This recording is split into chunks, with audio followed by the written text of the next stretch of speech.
सभी मित्रों को नमस्कार।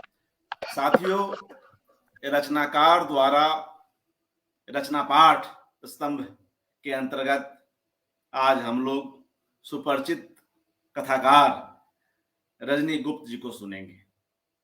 वे अपनी कहानी बाघ दत्ता का पाठ करेंगी। आज के समय को यह कहानी बखूबी रिप्रेजेंट करती है। आज की लड़की किस तरह सोचती है और अलग अलग संबंधों में रहते हुए उनसे मोह भंग के बावजूद किस तरह अपने आप को बचाती है, यह कहानी इसे बखूबी हमारे सामने लाती है। बाघ दत्ता कई बार भाषाई जो संवेदनशीलता है वह इसलिए बेमानी हो जाती है कि उसके पीछे सामने वाले की प्रयोक्ता की चालाकी दिखाई दे रही होती है। इस कहानी की नायिका क्रमशः और अंततः उस भाषाई चालाकी को भी तोड़ देती है। यह आज की कहानी है। कैसे आप मेरी इस बात से सहमत हो सकते हैं, यह तो आप स्वयं इस कहानी को सुनते हुए ही समझ पाएंगे। मित्रों, रजनी गुप्त जी की इस कहानी को एक महत्वपूर्ण पुरस्कार भी प्राप्त हुआ। हाल ही में यह कार्यक्रम आयोजित हुआ, संयोग से मैं भी वहां था। रजनी जी से और देश के अलग अलग हिस्सों से आए तमाम साहित्यकारों से मुलाकात भी हुई। साहित्य समर्था द्वारा आयोजित अखिल भारतीय डॉक्टर कुमुद टिक्कू पुरस्कार से यह कहानी सम्मानित हुई। इस पुरस्कार के लिए अलग अलग जगहों से लगभग 180 कहानियां आई। उनमें रजनी गुप्त की इस कहानी को, बाघ दत्ता को, द्वितीय पुरस्कार प्राप्त हुआ। आज हमारे साथ कथाकार और संपादक और इन पुरस्कारों की संयोजक नीलिमा टिक्कू जी भी उपस्थित हैं। सर्वप्रथम हम लोग रजनी गुप्त की कहानी सुनेंगे और तदुपरांत बतौर लेखक, बतौर संयोजक नीलिमा टिक्कू जी की टिप्पणी भी इस कहानी पर सुनेंगे।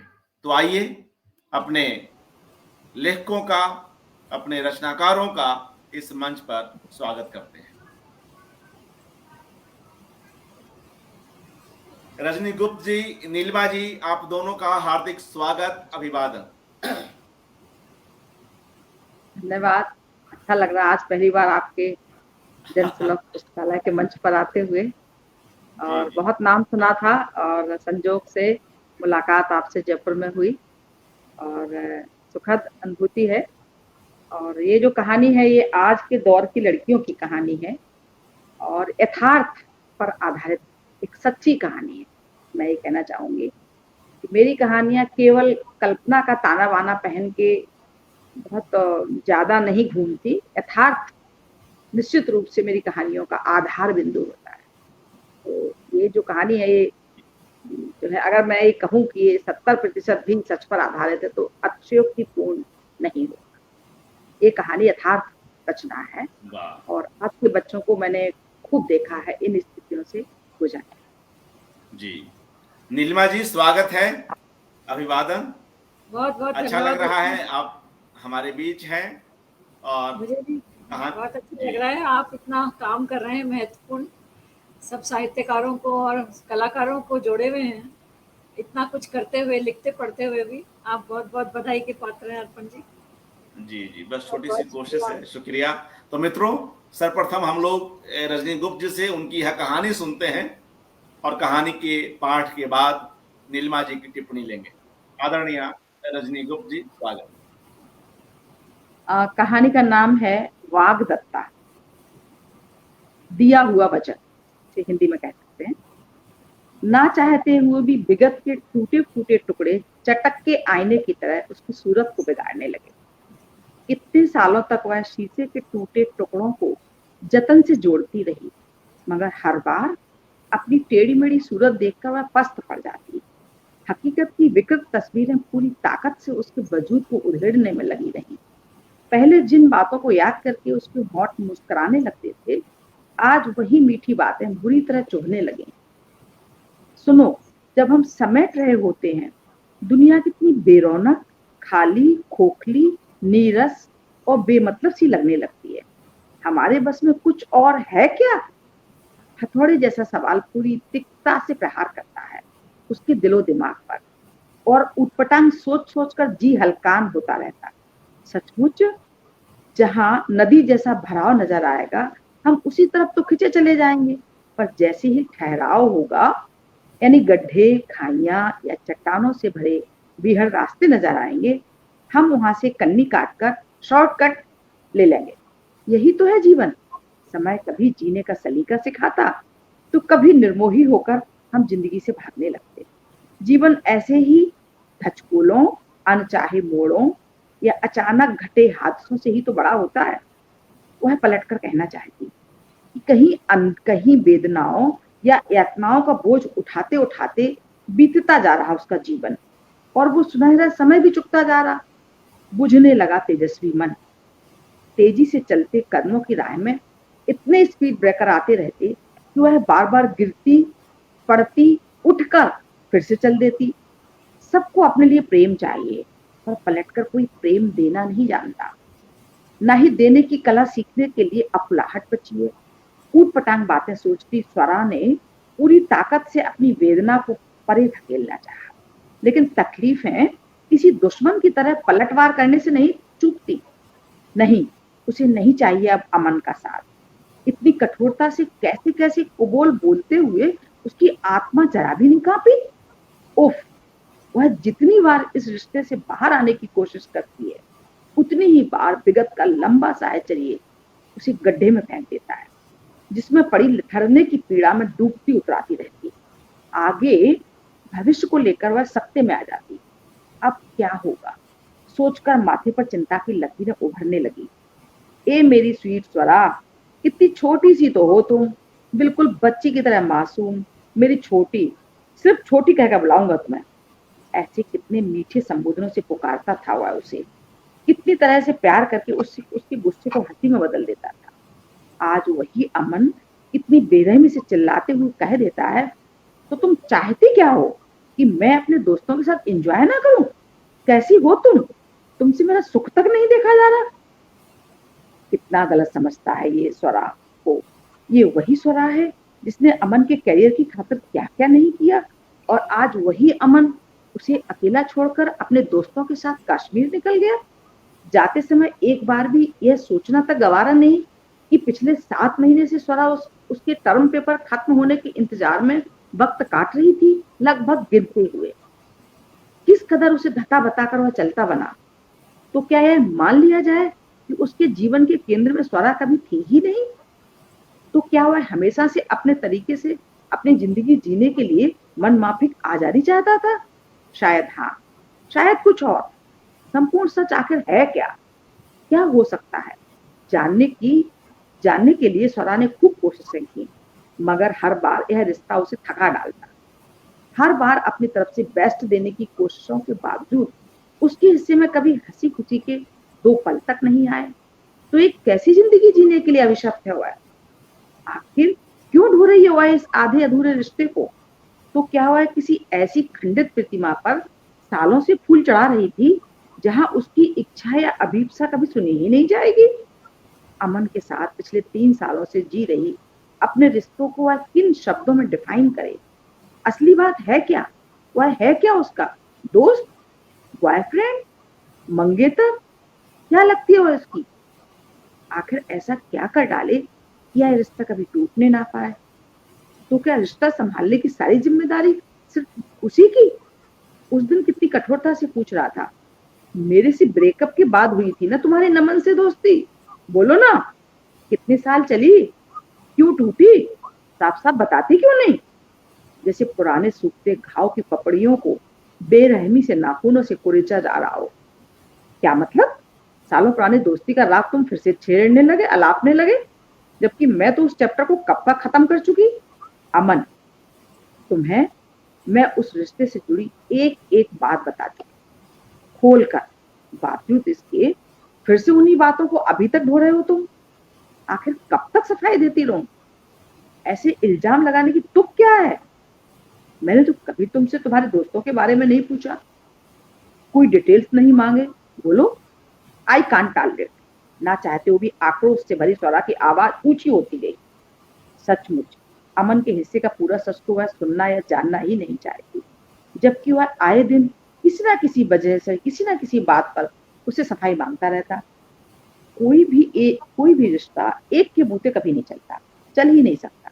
सालों तक जानने समझने की कोशिशों के बावजूद अमन को जानना इतना मुश्किल क्यों होता जा रहा? एक दिन किसी बात पर कहने लगा, स्वरा, यू नो, अरेंज मैरिजेज आजकल काफी रिस्की होती जा रही हैं। किसी भी अनजान लड़की के साथ समूची जिंदगी बिताने के बारे में कैसे सोचा जा सकता है भला?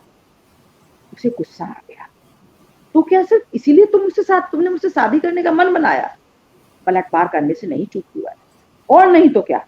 सुनकर दिमाग चकरा गया। सिर्फ इसलिए शादी करेगा क्योंकि अरेंज मैरिज करना जोखिम भरा काम है? सुनकर स्वरा बौखला गई। उसके मुंह से निकले निर्मम शब्द भूसा बनकर चोट पहुंचाने लगे। कितना भयानक सच है। इतनी बार इसी तरह जलील करता रहेगा इसे।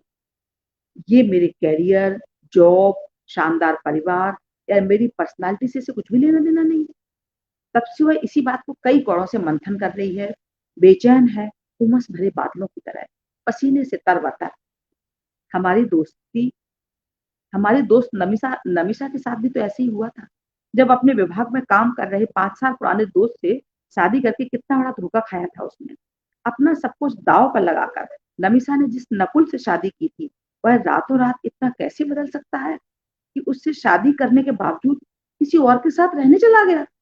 उस दिन किसी ने दफ्तर में संकेतों में नमिसा को कुछ सच बताया, जिसे सुनकर सुबह सुबह उठते ही वह सीधे उदयपुर में तैनात अपने पति से मिलने अचानक जा पहुंची। मकान मालकिन से साधिकार पूछा, कहाँ गए मेरे हस्बैंड? तो वे गहरी बेधती निगाहों से उसे नापते तौलते हुए आंखें गड़ा गड़ा कर देखने लगी। वो तो अपनी बीवी संग ऊपर रह रहा है, तू कौन है, यहाँ क्यों आई है? सवालिया काट खाने वाली नजरें उसकी तरफ चिपक गई। क्या क्या कहा? सुनते ही पांव तले की जमीन हिलने लगी नमिसा। उफ, कितने सालों तनाव में रही हुआ है। घर से लेकर बाहर तक के दर्जनों लोगों को सफाई देते देते थक गई थी, अंदर से टूट गई। पूरे 5 साल लग गए इस रिश्ते से बाहर आने में। लाखों रुपए खर्च हुए वो अलग। अभी तक नमिसा इस हादसे से पूरी तरह बाहर नहीं निकल पाई। तभी से स्वरा के मन में रिश्तों को लेकर इतने सवाल उठने लगते, इतने जटिल, इतना नाजुक, रेशम जितना नरम रिश्ते को इतनी उलझन है जो हाथ में लेते ही सुलझाए न सुलझे। पता नहीं इतने गुत्थम गुत्था क्यों होते हैं ये नाजुक जज्बात, जो पूरी तरह पकड़ने की कोशिश में और ज्यादा उलझ जाते। अमन से टकराते टकराते तन मन लहूलुहान होने लगते। यहाँ इस मोड़ तक पहुंचकर रिश्ते से बाहर आने की यात्रा बड़ी दर्दनाक होती है। अबूझ पहेली बनकर दर्द देने लगते हैं संबंध। फिर समझौते की राह पर चलने की कोशिश भी करें तो वहां एक के बाद एक गट्ठम गट्ठा गांठें पड़ती जाती, जिन्हें खोलते सुलझाते पूरा जीवन निकल जाए, जैसे मासी का निकल गया। मौसा जी कभी मासी को प्यार और इज्जत नहीं बरत पाए। एक क्लास भरतनाट्यम कलाकार मासी का वजूद मौसा की नजरों में केवल नचनिया बनकर सीमित रह गया था, जिसे सिखाकर भी थोड़ा बहुत कमा पाती थी। बात बात पर ये क्या जाने, इनमें कितनी अकल है, इन्हें कुछ आता जाता नहीं, बड़ी ठस बुद्धि है ये, कहते हुए अपमानित करते रहे। सोचते हुए छत पर चली गई स्वरा, जहां जोरदार हवाएं सनसनाती फरफराती पूरे बेग से उसके वजूद को ऐसे हिलाने पर आमादा हो गई जैसे भूकंप आ गया। नीचे से ऊपर तक थरथराहट से कपने लगे पैर। उसकी इतनी बेकदरी, इतना मान मर्दन, सरेआम इतना अपमान, आखिर कब तक बर्दाश्त करती रहे वह? और क्यों भला? ऐसा क्या कसूर है उसका कि हर वक्त सवालों के कटघरे में उसे ही खड़ा किया जाता? अब ऐसे लड़के के साथ और नहीं चल सकती, कतई नहीं। यही सोचकर कलेजा चीरने लगता कि वह तमाम लड़कियों लड़कों के साथ बाहर घूमने निकल गया और वह उसकी बागदत्ता है। फिर भी बिस्तर पर पड़ी पड़ी बिसूरने के लिए अभिशप्त, अकेली, बेवजह जिंदगी से निर्वासित निर्वासित सीता की तरह। स्वरा को ऐसी हालत देखकर उसकी माँ चीख पड़ी, how he dares to insult you in such a way. गुस्से में उसकी माँ अक्सर अंग्रेजी बोलने लगती। सुनते हुए फपक फपक कर रोने लगी, जैसे कई महीनों से जतन से बांध सब्र का बांध भरभरा कर टूट पड़ा हो। मैंने पूरे 2 दिन से खाना नहीं खाया मम्मा। पिछले कई महीनों से वो ऐसा ही व्यवहार कर रहा है। आखिर कब तक सहती रहूं मैं उसकी बदतमीजियां। बेशक वो कॉलेज में साथ पढ़ता था, उसकी लापरवाहियों की वजह से ही हमारा ब्रेकअप भी हो गया था। तब वो एक ही बात घुमा फिरा कर कहता रहता था, दूसरी जाति के साथ रिश्ते के लिए हमारे पेरेंट्स तैयार नहीं होंगे।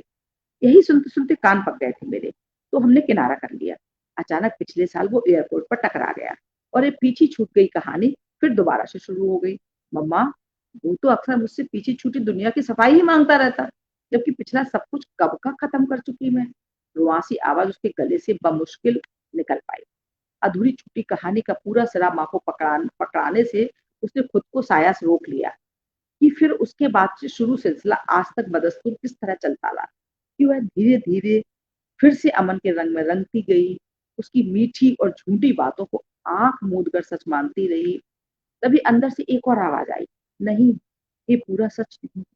पूरा सच तो ये है कि तब तक वह 2 ब्रेकअप झेल, उन लड़कों के साथ भी उसके रिश्ते ऐसे जोखिम भरे मोड़ पर आकर खत्म हो गए थे। एक उससे झूठ बोलता रहा कि वह जल्दी ही अपने माँ बाप से उससे मिलवाएगा, जबकि दूसरा अपने ही विभाग की सहपाठिन के साथ नजदीकी रिश्ते लिव इन में था।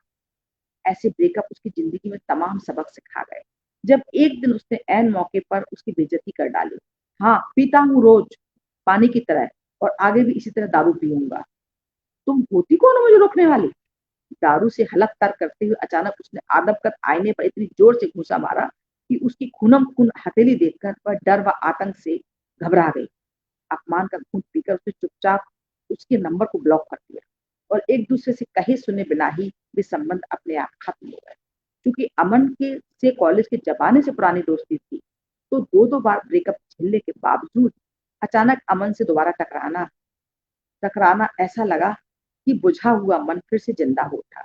गोया पानी पड़ते ही मुरझाए पत्ते फिर से हरियाने लगते हैं।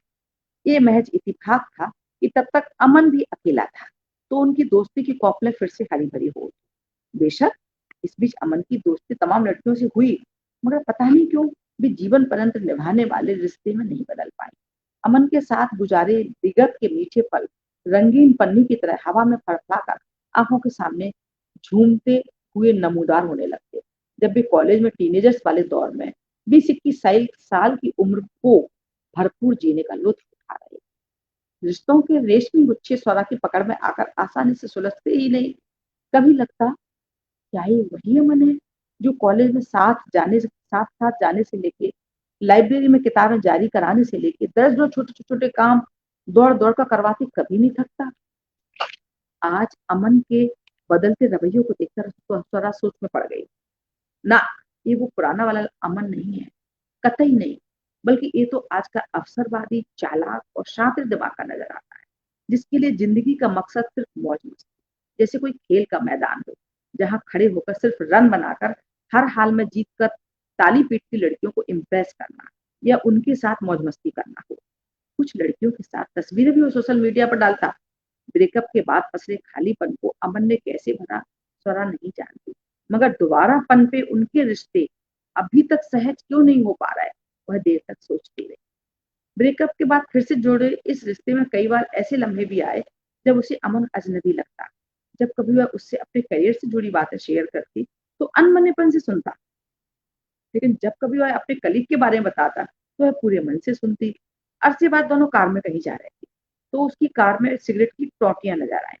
इतना पीने लगे हो अमन। उसने प्यार से सहलाती नजरों से अमन की तरफ देखा तो वह छूटते ही बोल पड़ा, नहीं नहीं, मैंने नहीं पी है, ये तो मेरी दोस्त की सिगरेटों के टुकड़े हैं, वही इतना पीती रहती है। ओ आई सी, कहाँ घूमने गए थे उसके साथ, उसने बड़े सहज भाव से पूछा। लेकिन अमन ने उसकी नजरों में सवाल देखे। लिसन स्वरा, तुम टिपिकल हिंदुस्तानी लड़कियों के अंदाज में इतनी जासूसी तो मत करो। मैंने ना कभी तुमसे पूछा कि तुम अपने कलीग के साथ कहाँ घूमती रही, या नमन से तुम्हारी दोस्ती कब टूटी, या तुम उसके साथ रिश्ते में कितनी दूर आगे निकल गई थी। उसकी आवाज में पसरे तंज को महसूस करते हुए मन कड़वा हो गया और बीच में ही मुंह से निकल गया, तुमने इस रिश्ते की तुमसे इस रिश्ते की एक एक बात बताई है मैंने, फिर भी वही सब पुरानी बातें क्यों दोहराते रहते हो बार बार। दोनों थोड़ी देर के लिए शांत हो गए, जैसे उनके पास कहने सुनने को अब कुछ और बचा ही ना। महीनों पिछले महीने हुई मुलाकात में अमन के ठंडे रवैये के बारे में देर तक सोचती रही। उन दोनों के कॉमन दोस्त भी कई सारे थे जो उनके बीच की घटनाओं को नमक मिर्च लगाकर एक दूसरे को बताते रहते। पता नहीं किस बात की गांठ बांध ली अमन ने, जिसके चलते उनके बीच पहले जैसी प्यार भरी लहरें नहीं पनप पाई, उतने बेग से नहीं उमड़ पाई। साथ काम करती लड़कियां उसकी जिंदगी में आती और चली जाती, शायद घंटों फोन पर बतियाना उनके साथ उसका चलता रहा। लेकिन स्वरा सोचती, जब कभी अमन का फोन आता तो वह बस 2-3 मिनट में ही बात खत्म कर देता, अच्छा बाद में बात करता हूँ, रखो अभी। अमन की स्मृति में किशोरी वय स्वरा की मासूम छवियां शायद अब नहीं रही, जबकि स्वरा अभी तक उस किशोर लड़के को अपनी यादों में सहेज संभाल रही है। वह कैसे भी उससे उस ब्रेकअप को नहीं भूल पाता। उस दिन बोलने लगा, पता है तुमसे ब्रेकअप के बाद इतना डिप्रेस था कि मुझे साइकियाट्रिक से ट्रीटमेंट लेना पड़ा। तो स्वरा ने फिर से पुरानी बातें दोहरा दी, तुम्हारे टाला मटोली वाले रवैये पर रिश्ता तोड़ना पड़ा मुझे। एक ही जवाब सुनते सुनते दिमाग भन्ना गया था।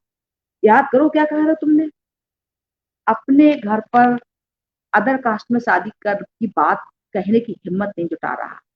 शायद मेरे पेरेंट्स दूसरी कास्ट में शादी के लिए कभी तैयार नहीं होंगे स्वरा। ऐसी बातें सुनकर दोनों ने लंबी खामोशी पहन ली, मगर विगत के पन्ने आंखों के सामने फड़फड़ाने लगे। उसे लगने लगा, ना, इससे रिश्ते में अब कोई भविष्य नजर नहीं आता। शादी की बात पर वह उसे टालता जा रहा है। सोचकर एक बार इतना तेज गुस्सा आया कि उसने एक झटके में उस रिश्ते से बाहर आने का फैसला ले लिया। वह अक्सर विगत के पन्ने पलटते हुए खुद को कई कोणों से जस्टिफाई करने लगती।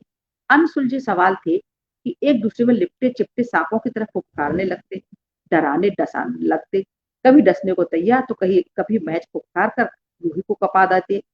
जब स्वरा उन्हें सहलाने की कोशिश करती तो वे उसी को लहूलुहान करने पर आमादा हो जाते। ना, न जाने क्यों वह हर बार इस रिश्ते से लहूलुहान होती रही। न जाने क्यों कर वह हर बार अमन से समझौता भी कर लेती, लेकिन दुर्भाग्य ऐसा कि हर बार चली जाती। बावजूद इसके अमन के प्रति उसकी चाहत घटने नहीं पाती, उसके प्रति उसका लगाव कैसे भी मर ही नहीं पाता। कुछ अजीब सा सम्मोहन था, न जाने ये कैसा था जिससे वह पूरी तरह बाहर नहीं निकल पाती। समंदर में तैरती मछलियों की तरह उसी खारे पानी में कभी डूबती तो कभी उतर आती, तो कभी कभार ऊपर से फेंके अमन के दानों को लपक कर मुंह में डालकर खुश भी हो लेती। सोचते हुए खुद से अनगिनत सवाल कहती करती, और जब जवाब नहीं मिलता तो आंखें भर आती। इसी बीच अनायास एक ऐसा खूबसूरत लम्हा आया जब स्वरा की शादी अन्यत्र तय होने की बात सुनकर अचानक अमन ने सबके सामने उसे अपनी मंगेतर बनाने का फैसला करके सगाई कर डाली। तो आज अभी से तुम मेरी हो गई, कहते हुए अंगूठियों की अदला बदली कर ली। अरे वचन ही तो दिया है तो उसने तुमसे शादी करने का, और क्या। सोचते हुए स्वरा को एहसास हुआ कि आज के इस स्वार्थ भरे दौर में क्या कोई कीमत बची रही है शब्दों की। दिए गए शब्दों का है कोई मतलब, कोई रेलेवेंस। सचमुच बोले शब्दों का वजन ही खत्म होता चला जा रहा है। खुद को आईने में देखती तो कभी अपने आत्मविश्वास घड़ी के पेंडुलम की तरह हिलता डुलता नजर आता, तो कभी अमन के प्रति संचित भरोसा नदी में हिलती नाव की तरह डगमगाने लगता। जब कभी वह काम में डूब जाती तो कुछ भी याद नहीं रहता, लेकिन जब अपने कमरे में लौटती तो भावनात्मक असुरक्षा का भूत उसे दबोच लेता। सुदीर्घ अकेलापन अजगर की तरह उसके समूचे वजूद को लपेट लेता। आखिर उसके अकेलेपन का साथी, उसके सुख दुख का सच्चा साझीदार क्यों नहीं बन पाता अमन। वह देर तक सोच विचार के दलदल में धंसती रही, बेचैनी इतनी कि राहत की हवाएं कहीं दूर दूर तक नहीं आई। ऐन मौके पर उसकी सीनियर की बातें जरूर याद आने लगी। स्वरा, शादी वादी करके कुछ नहीं मिलने वाला। वही लड़का जो शादी के पहले मेरे आगे पीछे घूमता था, आज कई बार फोन करने पर फोन भी नहीं उठाता। इतने अजीबोगरीब होते हैं रिश्ते, हासिल हो जाए तो सहेजे ना जाए, और ना मिले तो उनके पीछे अपनी जान हलकान करते रहो। सब कुछ खाम ख्याली है। वे पुराने एहसास हवाई बादलों की तरह हवा में उड़ते नजर आने लगते। वाकई बदलते अमन के रवैये देखकर अब कुछ भी तो अच्छा नहीं लगता। मन इतना उद्विग्न कि चैन से इंतजार तक नहीं किया जाता। रह रहकर विगत और वर्तमान की घटनाएं अलग अलग चेहरे पर चढ़ी परतों की तरह उधेड़ने लगती। आज के इस समय में वह अब किसी और पर आसानी से भरोसा नहीं कर सकती। बहुत अजीब मगर विचित्र होते हैं ऐसे रिश्ते, जिनके आगे पीछे के सूत्रों का पता लगाना बहुत जटिल और गूढ़ पहेली बन गया। सबके सब एक जैसे अपनी दुनिया में व्यस्त, आत्मरति से ग्रस्त। पिछले कुछ महीने से ऐसी तस्वीरें साफ होती गई जिसमें उसने अमल से खुद को अलग थलग खड़ा पाया। उसके जीवन के सारे झंझट झमेले जब उसे खुद अपने ही कंधों पर ढोना है, ऐसे में अमन या कोई और चेहरा उसे एक जैसा लगता है। Over thinking makes you depressed, just stop it. अपने कॉलेज के दोस्त अविरल ने उससे सारे मुद्दों पर घंटों बात की तो समझ में आया कि उसे अपने जीवन के रास्ते खुद ही तय करने होंगे। जोर देकर बोला, लिसन, जब जब जो जो जैसा जैसा होता चले उसे अपने तरीके से उसी तरह से हैंडल करना पड़ता है। जीने की चाहत अक्सर कम होने लगे या जिंदगी की रफ्तार थमने लगे तो फिर से खुद को लेकर पॉजिटिव तरीके से सोचो। इमोशनल डिपेंडेंसी ठीक बात नहीं है। महज बागदत्ता ही तो हो तुम उसकी। इससे ज्यादा क्या हैसियत है तुम्हारी? Nothing matters, it never matters. सही बात। ना उम्मीदें, ना कुछ बड़ा करने का मन करता है। नया सपना देखने से डर लगने लगा है। बोलने के बाद सोचने लगी, इन कंधों पर किसी और की इच्छाएं या सपने लादे न जाने कब से चल रहे हैं हम, और कब तक यूं ही बेमतलब चलते रहेंगे। हमारा शरीर भी यह बोझ उठाते उठाते थक गया है। दम फूलने लगा है मेरा। ऐसी हताशा घर कर गई है जैसे विशाल समंदर में अकेले नाव खेने को अभिशप्त नाविक बन गई हूं मैं, जो अनिश्चित समय से नाव खेते खेते थक जाए मगर जीने के लिए नाव चलाना अनिवार्य हो जाए तो विशाल समंदर को बेबस भाव से देखने के सिवा कोई और रास्ता नहीं सोचता।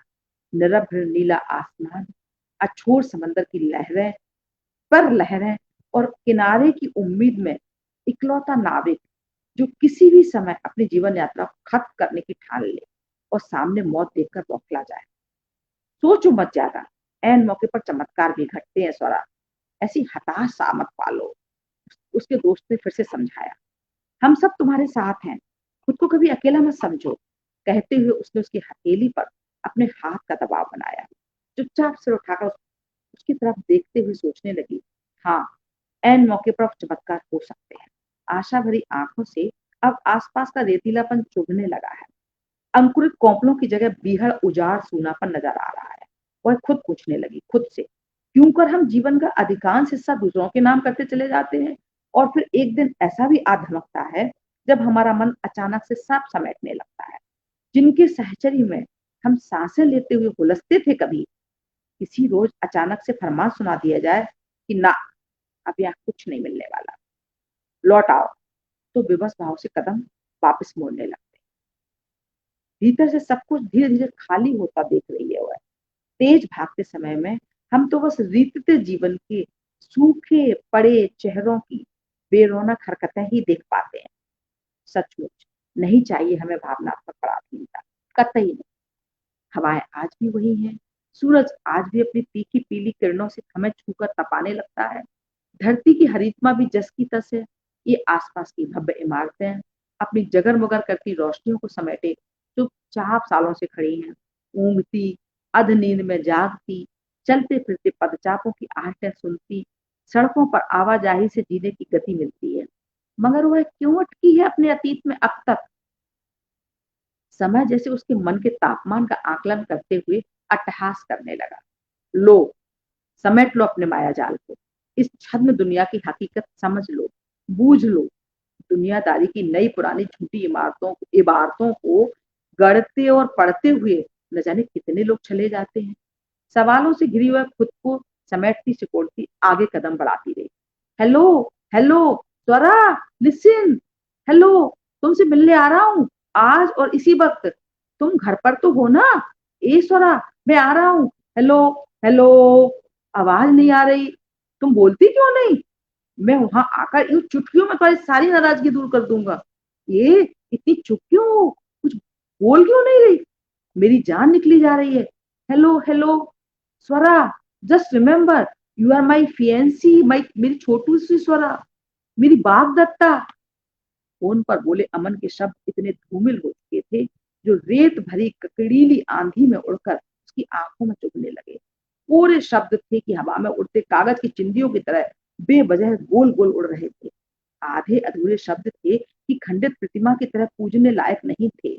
चमकीले सोने जैसे शब्द, पीतल के शब्द धीरे धीरे परखने पर अंदर से पूरी तरह पीतल के निकले कि उन पर स्वरा का भरोसा ही उठ गया। नकली शब्दों के वादे इरादे इतनी बार एक जैसे तरीके से दोहराए गए कि उनका वजूद भीतर से खोखले पेड़ की तरह खत्म हो चुका था। पहले जिन शब्दों से वह खुद को बार बार तसल्ली देकर समझाती, हंसती, मुस्कुराती, आज वही शब्द सुनकर अनायास होंठ टेढ़े होते गए। ना, झूठ के चमकीले रैपर में लिपटे इन शब्दों में अब कोई जान नहीं बची। नए पुराने शब्दों को रचते, गढ़ते या नए सिरे से पढ़ते हुए इतना लंबा समय बीत गया, पर इनका सार्थक मतलब वह पिछले 2 साल में अब तक नहीं निकाल सकी। पुराने शब्द तो पहले ही धूप खाए सूखे पत्ते की तरह निष्प्राण हो चुके थे। वक्त की मार से निचुड़े अंधेरे कोने में धूल फांकता फिजूल शब्द है वाग्दत्त। इसकी भला अब क्या अहमियत? इस बेजान शब्द में अब कोई अर्थ नहीं निकल सकता। पुराने एहसास तो अब हड़प्पा कालीन भाषा की तरह अबूझ होकर अपने आप गुम होते गए। कितना कुछ out of date, out of mind. इसी बीच फिर से फोन बजने लगा। अमन का नंबर देखकर मन में आया, कह दें अब कुछ कहने सुनने की जरूरत नहीं, परंतु न जाने क्या सोचकर खामोशी ओढ़ ली। अचानक बीच में ही खत्म किए चैप्टर के बाद थोड़ा समय अंतराल भी तो जरूरी है ना, ताकि आगामी यात्रा के लिए वह खुद को बखूबी पूरी मजबूती से तैयार कर सके। अमन की आवाज को अनसुना करती स्वरा के तेज कदम किसी और दिशा की तरफ मुड़ने लगे। कुछ नया करने का इरादा लिए वह बदली भरे आसमान के नीचे खड़ी होकर तेजी से भागते समय में आते जाते चेहरों को देखती, पढ़ती, बुनती, खुद को समझाती रही, खुद को समझती भी रही। बदलते दौर में लोगों में तेजी से आए बदलाव को सहज ढंग से स्वीकार कर पाना बहुत आसान तो नहीं होता ना, मगर इतना मुश्किल भी नहीं। सोचते हुए उसके होंठ अनायास मुस्कुराने लगे। कहानी यहाँ खत्म हो जाती। शुक्रिया, शुक्रिया रजनी गुप्त जी, इस बेहद खास कहानी के पाठ के लिए, हम सभी के साथ इस कहानी को साझा करने के लिए। और मित्रों, आप मुझसे सहमत होंगे कि यह कहानी किस तरह एकाधिक स्तरों पर चलती है। कहानी की नायिका स्वरा के पास ऐसे कई उदाहरण हैं, स्वयं उसकी मौसी के, उसकी अपनी कुछ एक सहेलियों के, स्वयं उसका जीवन भी कुछ एक प्रयोगों पर आधारित जीवन है। उसके भी एकाधिक पुरुषों, लड़कों से संबंध हैं, मगर वह जब भी जिस संबंध में रहती है अपना सर्वोत्तम देने की कोशिश करती है 100%, मगर अपने साथी से उसे यह नहीं मिलता है। चाहे अमन हो या अमन के ब्रेकअप के बाद नमन उसके जीवन में आता है और उसके बाद भी कुछ और संबंध बनते हैं। अमन इन बातों को लेकर उसे ताने भी देता है, मगर वह यह सब सहती है। यह कहानी स्त्री द्वारा पुरुषों के जो भाषाई अत्याचार है उसको भी व्यक्त करती है। एक हद तक कहीं न कहीं स्वरा भी इसको सहते हुए इससे निपटने के रास्ते ढूंढती है। उसे लगता है कि अमन इसको ठीक कर लेगा या बाद में इसे छोड़ देगा, मगर जब तमाम प्रयासों के बावजूद और कई बार विकल्प उसे देने के बावजूद भी अमन में सुधार नहीं होता है, तब वह उससे अलग अपनी राह बनाती है। उसमें मुश्किल आती है, जो बात बीच में आती है मध्यांतर की, वह बात भी कहानी में एक टूल्स के रूप में आती है और अंततः वह उससे अलग हो जाती है।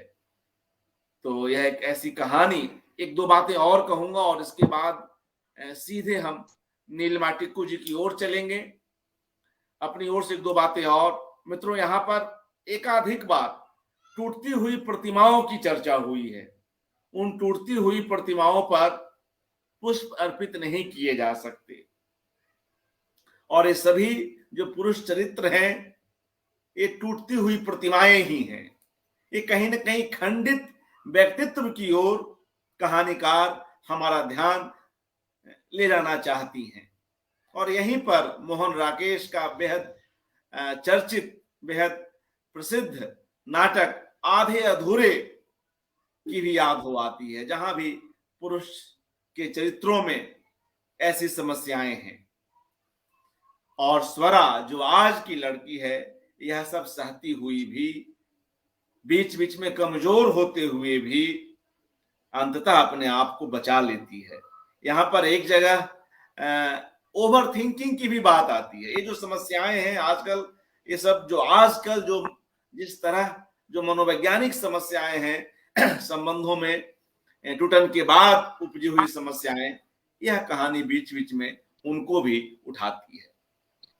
एक और बात जो खंडित व्यक्तित्व की मैं कर रहा था, उसी की बात करूं, अमन की ही बात करूं, तो अमन का यह भी कहानी का एक बड़ा रोचक पक्ष है कि अमन और स्वरा के बीच जो है प्रेम होता है। और प्रेम से पहले अमन और स्वरा जब किशोरावस्था में है, कॉलेज के शुरुआती दिनों में है, तो एक संकोच है। और वह प्रेम जो एक पवित्र प्रेम माना जाता है दो किशोरों का, किशोर और किशोरी का, वह है। मगर जैसे जैसे उम्र आती है, चालाकियां आती हैं, जिस कारण से भी आए, तो बदलने लगता है अमन। और यह भी कि जो पुरुष के भीतर कई बार जो उसकी अपनी कमजोरी है, जो उसकी जो कंडीशनिंग है कि मैं इंटरकास्ट मैरिज नहीं कर सकता, वह प्रेम तो कर लेता है अंतरजातीय लड़की से, मगर उसको अंजाम देने तक की जो उसकी हिम्मत है वहां नहीं उसको हो पाती है। अमन भी इसका उदाहरण है। समाज में ऐसी कई घटनाएं हम देखते हैं। तो कई बार यह जो डर है, या जो कंडीशनिंग है, या जो रूढ़ियों को न तोड़ने की स्थिति है, पुरुष उसका भी शिकार है। और कई बार जो उसकी अपनी लोलुपता है, अलग अलग संबंधों के प्रति जो उसका आकर्षण है, उस कारण से भी वह एकनिष्ठ नहीं हो पाता है। ये दोनों ही चरित्र जो पुरुष के हैं, वो यहाँ पर बखूबी उभर के आए हैं। और भाषाई हिंसा या संबंधों में जो ठहराव है, या जो कहिए उसको महत्व न देने की बात है, वह तो आती ही है। और एक कंफ्यूजिंग स्टेट भी जो अमन के चरित्र के भीतर है, वह भी आता है। जब उसको लगता है कि यह इतनी अच्छी लड़की उसके हाथ से जा रही है, तो वह झट से उसे मंगेतर बना लेता है, उसे बाघ दत्ता बनाता है। और कितना प्यारा इस कहानी का शीर्षक है। बाघ दत्ता कहने से इस कहानी का जो अपना सौंदर्य है, वह सीधे द्विगुणित हो उठता है, जिसे यहाँ पर मंगेतर के रूप में दिखाया गया है। तो यह शीर्षक भी बड़ा मतलब महत्वपूर्ण है। और टूटन को लेकर, स्त्री की टूटन को लेकर लेखिका सीता तक की यात्रा करती हैं कि बेवजह जो हमारे पौराणिक चरित्र हैं, जो स्त्री चरित्र हैं, वे कैसे अन्याय सहती आई हैं। तो यह भी बात उभर के इस कहानी में आती है। तो मुझे लगता है कि अब हम इस कहानी पर नीलिमा टिक्कू जी को सुनते हैं। नीलिमा जी, स्वागत।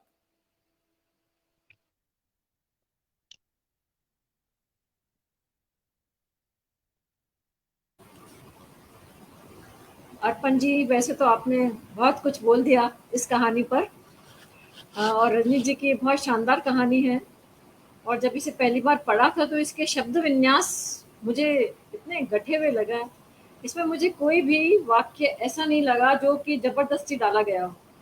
तो एक जो इनका शिल्प है और जिस तरह से इन्होंने इसको रचा है, आगे से आगे रोचकता बढ़ती गई और समस्याएं सामने आती गई। तो मैं इस कहानी के लिए ये कहना चाहती हूँ कि इसमें जो रजनी जी ने एक पंक्ति लिखी है, मैं उसी को इस कहानी के सूत्र के रूप में पकड़ती हूँ कि इस छद्म दुनिया की हकीकत समझ बूझ लो। जब हम ये एक पंक्ति पढ़ते हैं तो इसकी गहराई में जाएं कि ये छद्म दुनिया, इतना भूमंडलीकरण का दौर है, इतनी आधुनिकता हो गई है, इतनी स्वतंत्रता हो गई है, लेकिन फिर भी आज हम ये मान कर चलते हैं कि जो स्वतंत्रता, जो जिस तरह की मानसिकता पुरुष की है, वह स्त्री के प्रति ना समाज की है, ना पुरुष की तो है ही नहीं, समाज की भी नहीं है। क्योंकि अगर चाहे स्त्री प्रेम में हो, लिव इन रिलेशनशिप में हो या पत्नी के रूप में हो, अगर वो अपनी शादी से या अपने प्रेमी से अपने पुराने किस्से, पहले ज़माने में कहा जाता था कि बेटा ये जो भी गलतियां हो गई शादी से पहले, प्रेम को गलती समझा जाता था, तो कहा जाता था कि इस तरह की अगर कोई गलती हो गई तो अपने पति को या किसी और को मत बताना। पर आजकल ज़माना बदल गया है और सब एक दूसरे से खुले रूप में बताते हैं, बहुत अच्छी बात है।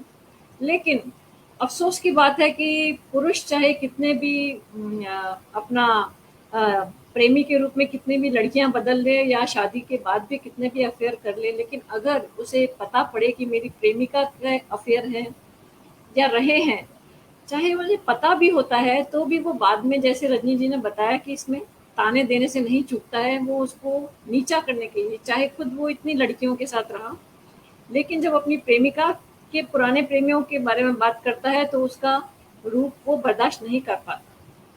तो ये जो रजनी जी की कहानियों में जो इन्होंने बताया है कि आधुनिकता होने के बावजूद पुरुष की मानसिकता, क्षमा करना अर्पण जी, मैं वैसे जनरल इस कहानी के संदर्भ में बोल रही हूँ कि पुरुष की ये मानसिकता है अभी मैं भी, समझ रहा हूँ जी। जो हमारी जड़ों में एक बात हो गई है ना कि लड़की की शुचिता, यौन शुचिता पर बहुत ज्यादा फोकस किया जाता है। अगर पुरुष उसी प्रकार से कितनी भी लड़कियों के साथ रहे, संबंध बनाए, लिव इन में रहे, लेकिन शादी उसकी अच्छी जगह हो जाती है।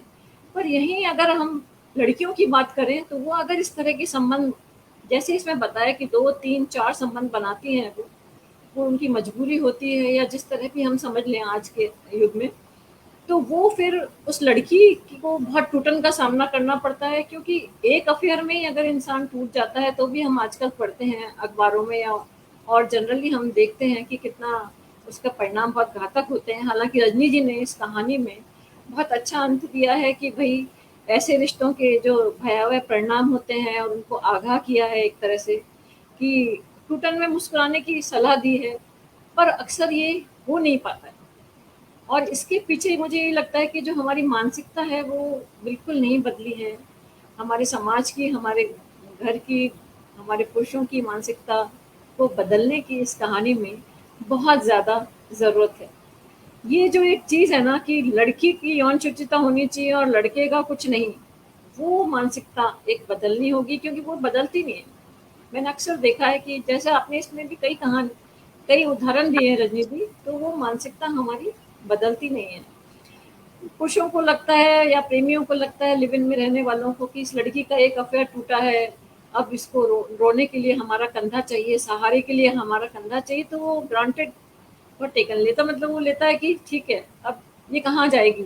जैसे उस लड़की की, इसकी नायिका की बात रजनी जी ने की, और वो फिर नायिका को जैसे ही उसकी शादी होने लगती है अच्छे घर में, तो वो उसे एकदम से, उसको लगता है कि मेरे हाथ से जा रही है, तो उसको वापस अपने उसमें डालने की कोशिश करता है। तो ये रजनी जी ने जो एक मानसिकता बताई है ना, मुझे लगता है इसमें पुरुष मानसिकता तो है ही, और एक आधुनिक नौजवान युवा लड़कियों के लिए भी बहुत बड़ा मैसेज है ये, बहुत बड़ा संदेश है इस कहानी के माध्यम से कि उनको फूक फूक कर अपना कदम रखना चाहिए और उनको अपने आँख, कहते हैं ना, आँख कान सजग रख के रिश्ते बनाने चाहिए। क्योंकि जो लड़कियां हैं उनको इस तरह के जो 1, 2, 3, 4 रिश्ते हैं वो कभी स्थायी नहीं होते। उनको ज़रूरत है कि वो अपना सोच समझ के रिश्ता बनाएं और अपने चरित्र को, मतलब स्ट्रॉन्ग रखें, अपने आप को स्ट्रॉन्ग रखें। इस तरह से हर एक के साथ, जिस तरह से उसने बताया कि 3-4 प्रेमी होते हैं, चलो किशोरावस्था में तो समझ में आता है, लेकिन बाद में मुझे लगता है रजनी जी ने लड़कियों, युवा लड़कियों को एक बहुत बड़ा संदेश दिया है कि आप सावधान हो जाइए, आप सोच समझ कर प्रेम कीजिए, आप भावनाओं में नहीं बहे, भावनाओं में बहना, उससे अपने आप को बचाना ज़रूरी है। ये ज़रूरी है कि किशोरावस्था में इंसान समझता नहीं है, लेकिन जब आप धीरे-धीरे मैच्योर होते हैं, तो आपको सशक्त होना होगा, स्ट्रॉन्ग होना होगा, चरित्र मजबूत रखना होगा। नहीं तो उसका अंत इसी तरह निमिषा की तरह, जो भी कहानी की नायिका है, उसकी तरह होता है। तो दोनों को ही संदेश है ये, पुरुष मानसिकता तो बदले या नहीं बदले, लेकिन लड़कियों को, बेटियों को अपने आप को सशक्त रखना होगा और सोच समझ के अ, इस तरह के संबंधों में अपने आप को अ, रखना होगा। ये एक बहुत बड़ा संदेश रजनी जी आपका है। मुझे लगता है ये पूरी कहानी पढ़ने के बाद लड़कियां या जो भी हम पढ़ेंगे तो महिलाएं, तो उनको एक संदेश जाएगा बहुत बड़ा कि आपको सोच समझ के रिश्ता बनाना है। आपको इसमें तो देखिए ये कहानी है, तो इसमें तो वो 3-4 रिश्तों के बाद लड़की उबर गई, आपने कहानी है क्योंकि हमें अंत सुखद दिखाना है, पर अक्सर ऐसा होता नहीं है।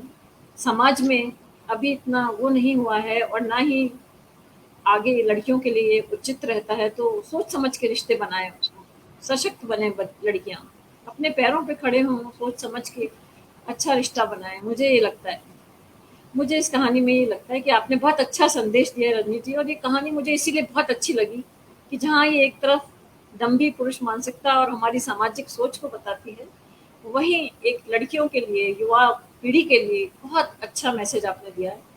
इसीलिए आपकी ये कहानी सबको पसंद आई थी, निर्णायकों को, और ये चयन की गई थी, इसकी भाषा शैली, इसका किस तरह से आपने ट्रीटमेंट किया है, बहुत गजब की कहानी थी। बहुत बहुत बधाई रजनी जी, एक बार फिर आपको बहुत बहुत बधाई। शुक्रिया। बहुत अच्छी आपको कहानी। तो कहानी पहुंची और आप दोनों को पसंद आई, जो बड़े धुरंधर है मेरे सामने। अरे मैं नहीं, लिखना आप खुद ही धुरंधर हैं, बहुत बढ़िया लिखती हैं। ऐसा बिल्कुल ना कहें। जी हाँ, जी। ऐसा नहीं कहें, हम तो एक पाठक के रूप में आपको अपनी नहीं, सुधी लोग, सुधी पाठक, सुधी लेखक, सुधी समीक्षक, विचारक, चिंतक, ये तो सौभाग्य है कि पढ़ के चीजें हम ऐसा कम्युनिकेट कर रहे हैं जो पहुंच रहा है। लिखना आपकी समझ आपकी कहानी का लिखन, खैर आप तो इतने उपन्यास लिख चुकी हैं, और अभी आपका उपन्यास भी पढ़ा, मैथिली शरण गुप्त वाला, तो कमाल का आपका लेखन है। सभी उपन्यास मैंने पढ़े हैं, बहुत अच्छी कहानी है। बहुत बहुत बधाई आपको। और अर्पण जी, आपको बहुत बहुत धन्यवाद कि आपने मुझे एक बार फिर से जोड़ा इस रजनी जी की कहानी के लिए। मैं चाहती जी थी जी कि इस पर कुछ बोला जाए, प्रोग्राम में हम, जी कार्यक्रम में उतना बोल नहीं पाते हैं, काफी सारी चीजें होती हैं उसमें। बहुत बहुत बधाई रजनी जी। जी, शुक्रिया नीलिमा जी, यहाँ आने के लिए, अपनी बात रखने के लिए। अच्छा लगा कि जी, मुझे भी बहुत आपने अच्छा लगा। इतने विस्तार से इस कहानी पर अपनी बात रखी, क्योंकि उस कार्यक्रम में इतना समय नहीं होता है कि हर कहानी पे इतनी चर्चा हो सके। और मित्रों, जो साहित्य समर्था का जो नया अंक है, मैं चाहूँगा अगर रजनी गुप्त जी के पास है तो उसको दिखलाएँ, तो उस नए अंक में भी इस कहानी को आप पढ़ सकते हैं। मैं एक बार सोलो कर रहा हूँ रजनी गुप्त जी को। यह जो आप नया अंक देख रहे हैं साहित्य समर्था का, जो उर्मिला श्रीश जी पर केंद्रित है, उसमें भी आप इस कहानी को पढ़ सकते हैं। और जो इंटरनेट की हम बात करें, तो पूर्वाही पत्रिका में भी उसकी लिंक पर जाकर भी आप इस कहानी को पढ़ सकते हैं। और अब हम लोग चूंकि कार्यक्रम को समाप्त कर रहे हैं, तो चलते चलते उन कुछ एक चित्रों को देखते चलें जो इस कहानी से जुड़े हुए चित्र हैं। इस कहानी पर जो पुरस्कार मिला रजनी गुप्त जी को, उससे संबंधित एक कुछ एक चित्र हैं, तो देखते चलें। जी, ये अलग उस अवसर पर बाघ दत्ता के लिए रजनी गुप्त सम्मानित होती हुई। तो इस तरह से मित्रों, आज की यह कड़ी हम लोग यहीं पर समाप्त करते हैं। और रजनी गुप्त जी ने, जैसा कि शुरुआत में भी यह बात उन्होंने कही कि यथार्थ के बीच से वे किस तरह कहानियों को लेती हैं, लगभग 70% के आसपास जो उनके तत्व हैं, वो बिल्कुल यथार्थ से लिए गए तत्व हैं। हालांकि किसी भी रचना में, कहानी हो, कविता हो, उपन्यास हो, किसी भी विधा में अंततः तो कल्पना आती ही है, या अलग अलग जो यथार्थ के जो अलग अलग टुकड़े हैं, वे आकर के समायोजित हो जाते हैं किसी एक कहानी में। तो अच्छा लगा कि हम लोगों ने आज रजनी गुप्त की यह कहानी सुनी और नीलिमा जी की इस पर टिप्पणी मिली। बहुत बहुत शुक्रिया आप दोनों का। बहुत बहुत नमस्कार, शुक्रिया। शुभ रात्रि। आपका भी शुक्रिया, आपका बहुत बहुत तहे दिल से शुक्रिया। नीलिमा जी को भी शुक्रिया कि उन्होंने इतने अच्छे से विचार व्यक्त किए और हमें जयपुर आने का अवसर दिया, और आपसे मुलाकात हुई तो ये मेरे लिए बहुत ही अविस्मरणीय है। इस कहानी के साथ सुखद बातें जुड़ गई हैं, तो ये मेरे लिए बहुत सुकून और बहुत ही गहरे इत्मीनान की क्षण है। तो इसलिए आप दोनों को विशेष आभार कि पढ़ के उस कहानी पे विचार करने का मुझे आज पहली बार मौका मिला। अर्पण कुमार जी ने जी। अवसर दिया तो उनको शुक्रिया। नमस्कार। और इसी के साथ यह कड़ी समाप्त होती है। शुभ रात्रि, फिर मिलेंगे। शुभ रात्रि।